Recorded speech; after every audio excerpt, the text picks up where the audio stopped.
Aló, aló, aló. Ya, señores, buenos días.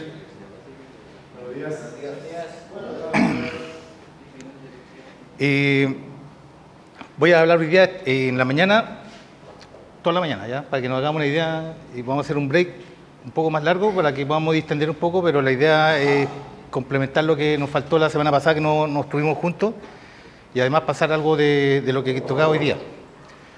Ya, así que voy a empezar con la parte teórica de esto, que es algo importante de la electricidad misma, por lo que nosotros trabajamos harto, y por lo mismo, como un desafío personal para ustedes, traje este librito, ¿ya?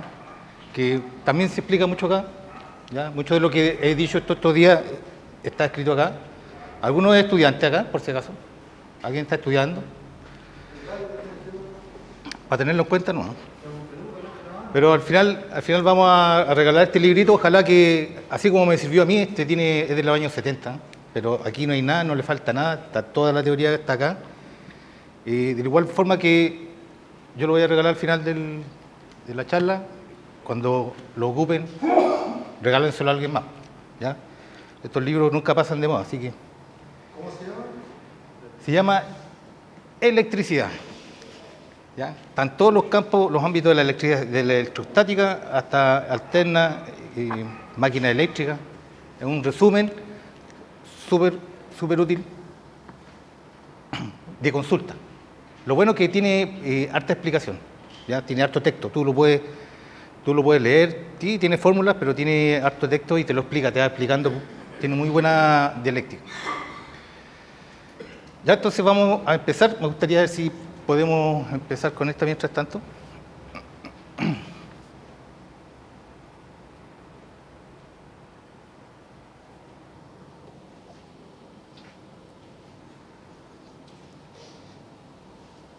Ya, en el 2008, para hablar de todo lo que son descargas parciales y efecto corona,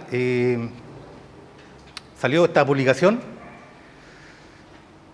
que es una normativa internacional, es un instituto de investigación en realidad, que justamente trabaja en el ámbito de la transmisión, ¿ya? El ámbito en el cual nosotros nos desenvolvemos mucho. Entonces ellos en el 2008 ya estaban imaginando cómo debería ser el futuro para poder trabajar en línea eléctrica. Y justamente pensaron que todas estas cosas podían suceder. Por eso se llama, digamos, cómo podrían ser las inspecciones en el futuro para la línea eléctrica. Entonces, estamos hablando de varios tipos de sensores de vibraciones, sensores, drones, tenemos drones, imágenes ultravioleta, tenemos corriente de fuga y muchas de las cosas que actualmente se están viendo. Entonces, esta publicación fue como bien visionaria y estableció, digamos, un camino a seguir en cuanto a cómo abordar el tema de la investigación en las líneas de transmisión. Muchos fenómenos físicos se están investigando acá, radiofrecuencia, corriente de fuga, etcétera, que van aumentando la capacidad de conocer lo que está ocurriendo en las líneas.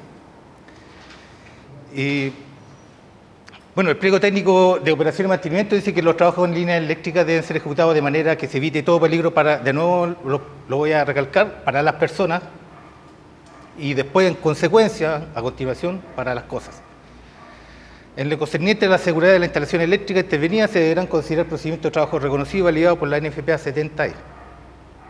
Los trabajos en instalación eléctrica, aun cuando no estén en presencia de tensión, deberán ser ejecutados por personas preparados y previstos de equipos y de elementos de protección personal apropiados. Por lo tanto, estas charlas es parte de esto, ya nos estamos, digamos, capacitando.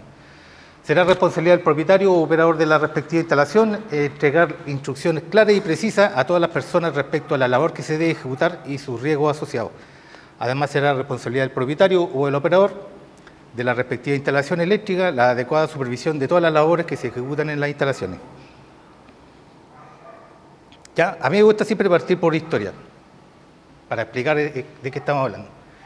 Nosotros podemos ver acá cómo caen los rayos, ¿ya? Y los rayos cuando caen dejan una figura muy particular, ¿ya? La podemos ver en el cielo también cuando vemos una descarga eléctrica de algún rayo. Y es esta figura que forma un entramado muy parecido a las raíces. De hecho, el primero que se dio cuenta de la forma que tenía, se dio cuenta que los ríos, la electricidad en madera o los árboles tenían la misma figura. Y él fue Lichtenberg. Fue el primero que describió lo que nosotros conocemos como la arborización. De ahí el nombre de arborización de los árboles. Forma la misma figura que los árboles. Entonces, cuando nosotros vemos descargas parciales o de otro tipo, estamos hablando de arborización, estamos hablando de que está generándose este proceso. Lo mismo cuando ocurre en el suelo, como vimos en la imagen anterior, o cuando le cae a una persona un rayo, no pasa por todo el cuerpo, sino que va formando también estos caminos. ¿Ya? Entonces, la forma natural de la electricidad de fluir de forma violenta, cuando tenemos este tipo de explosión en realidad, de arco eléctrico, es a través de esta figura. ¿Ya? No abarca todos los lugares, sino que siempre va buscando caminos. Hay unos que se llaman, vamos a ver, los trazadores, van buscando por dónde ir el camino con menos costo energético, y finalmente es el que va a hacer el efectivo, pero en ese intertanto está buscando siempre los costos económicos, digamos, por decirlo así, de llegar a su potencial más bajo. Lo mismo pasa con el agua cuando está con alta gravedad, va buscando los caminos más económicos, digamos, para poder llegar al mar. La primera formulita que podemos ver acá estudió Paschen. Paschen hizo un buen aporte y describió que con dos placas a distinta tensión, a una distancia dada, producían una descarga. Y él fue variando las distintas variables y determinó que la presión del gas es un factor. ¿Ya? Si se fijan, la P es un factor directo contra la descarga. La distancia entre las placas también, y de ahí donde vienen nuestras distancias de seguridad. Y la constante que depende del gas, en este caso del aire. Y eso se traduce en el voltaje de ruptura del dieléctrico. Entonces, para entender cuándo la electricidad entre dos placas va a romper el aire, hay que entender todos los factores que influyen. Entonces, si yo tengo una presión del gas más baja, si se fijan, va a ser más bajo mi voltaje de ruptura. Va a ser más fácil que haya un arco. Aquí lo dice. Si la presión es más baja, baja, el voltaje de ruptura baja. Es por eso que cuando estamos en altura se utiliza un derrateo. Se utiliza una forma de compensar porque ¿cómo lo puede compensar? Con mayor distancia. ¿Ya? O sea, si tu voltaje de disrupción bajó porque hay menos aire, pensando que el aire son bolitas y son un obstáculo y forman aislación, al haber menos aire hay menos aislación, hay menos agentes que se opongan al arco. Y por lo tanto eso debe compensarlo de alguna forma. ¿Y cómo se puede compensar? Aumentando la distancia entre las placas. O sea, en el caso del ser humano, por ejemplo, aumentando la distancia al punto energizado. En el caso de los aisladores, aumentando la aislación. Y eso es lo que se conoce como derrateo. Derrateo de las máquinas eléctricas y de los aisladores y de los equipos eléctricos en general es debido a este fenómeno. ¿Ya? Si se fijan, sobre los 1000 metros, todas las máquinas están especificadas para los 1000 metros y sobre los 1000 metros se pide derratear. Es decir, compensar esta falta de aire y aumentar la aislación debido justamente a la facilidad que tiene la electricidad para poder romper el aire. Así que si ustedes se fijan, en Calama, por ejemplo, todas las máquinas ya deberían estar derrateadas para esa altura. Sobre todo cuando estamos aumentando los niveles de tensión. En media tensión va a ser más y en alta tensión va a ser mucho más.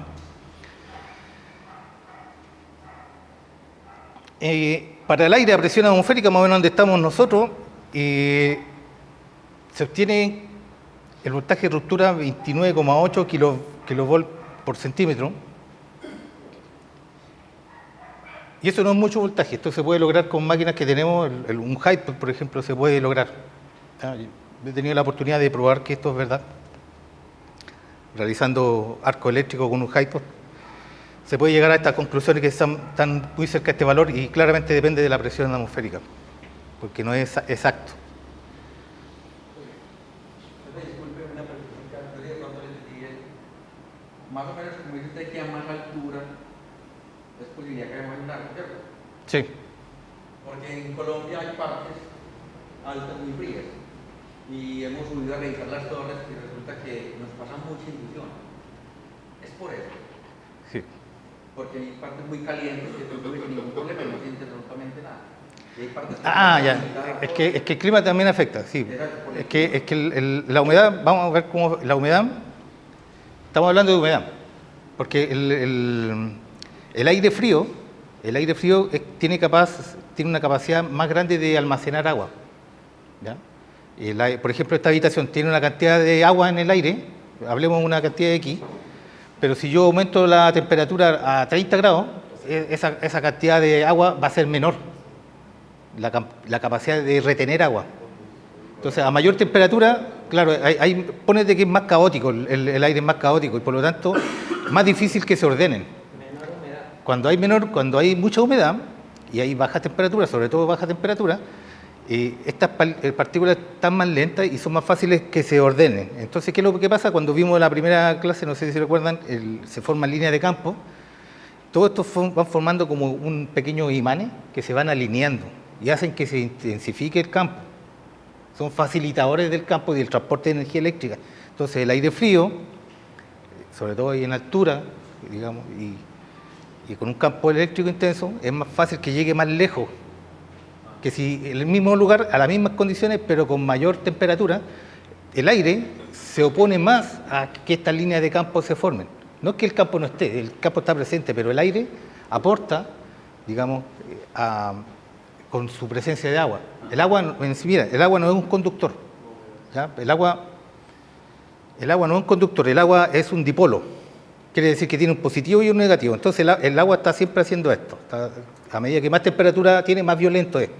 Pero cuando está con baja temperatura se tiende a alinear con el campo. Entonces forma esto. Entonces, si bien es cierto, no es conductor, pero facilita que un electrón venga por acá, entre por acá y salga por acá.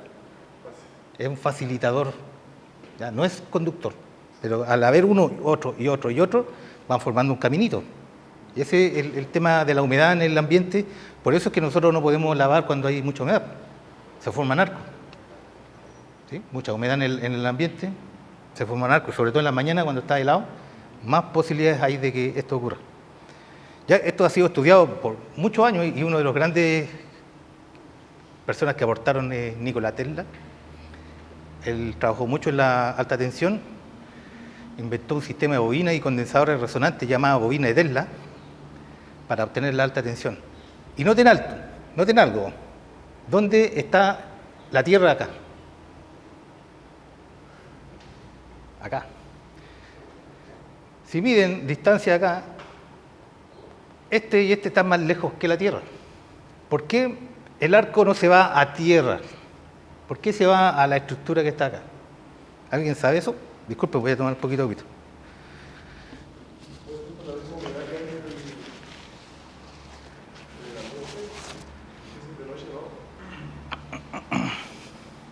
¿Sí? ¿Sí? ¿Puede ser? ¿Alguien más?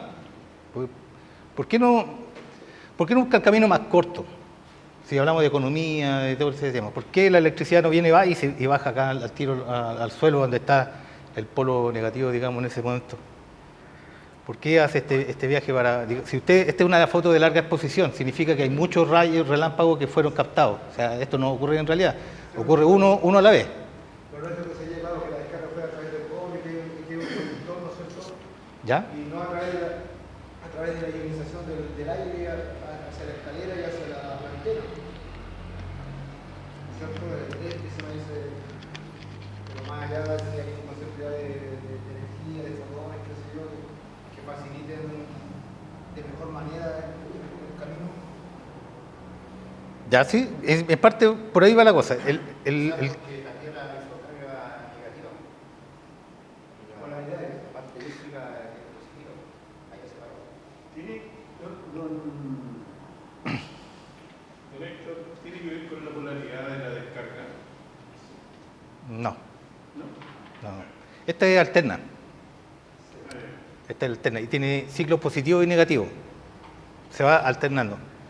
Y algunos vendrán de aquí hacia allá y otros vendrán de acá hacia allá, ¿ya? Pero la mayoría vienen de acá porque lo vamos a explicar con más detalles para que no haya confusión. Aquí me interesa saber por qué se viene para acá, a un objeto metálico y no se va al suelo.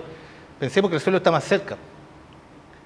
¿Ya? Este es una anécdota real, un accidente que le pasó a un colega que fue a sacarle fotos a un armario de media tensión. Estaba con su cámara, hizo esto con guantes de cabritilla, era de media tensión, fue a hacer esto, a ver, déjame ir a distancia, yo fui para allá, a ver, la distancia fue acá, como acá, un poquito, casi 1 metro. Y sacó la foto y le salió un arco desde las barras a la cámara, y él estaba filmando con el ojo acá, le explotó la cámara en la cara, tuvo quemadura de 2.º grado en la cara, se le perdió la ceja, la barba de 2 días, quedó sordo por 3 días y ciego por 3 días. Y quemado, las manos quemadas, todas las manos que tenía guante de cabritilla, el guante se le derritió en la piel. Y el gabinete, pongamos que este es el gabinete, pasaban las barras acá, y acá abajo tenía la tierra.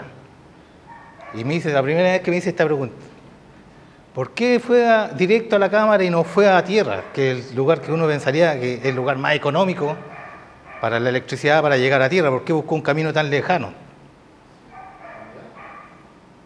¿Ya? El tema que nos quiere enseñar Tesla también con esto es que hay una imagen atrás que ustedes no están viendo acá, ¿ya? Esta arborización que ustedes ven en principio obedece a un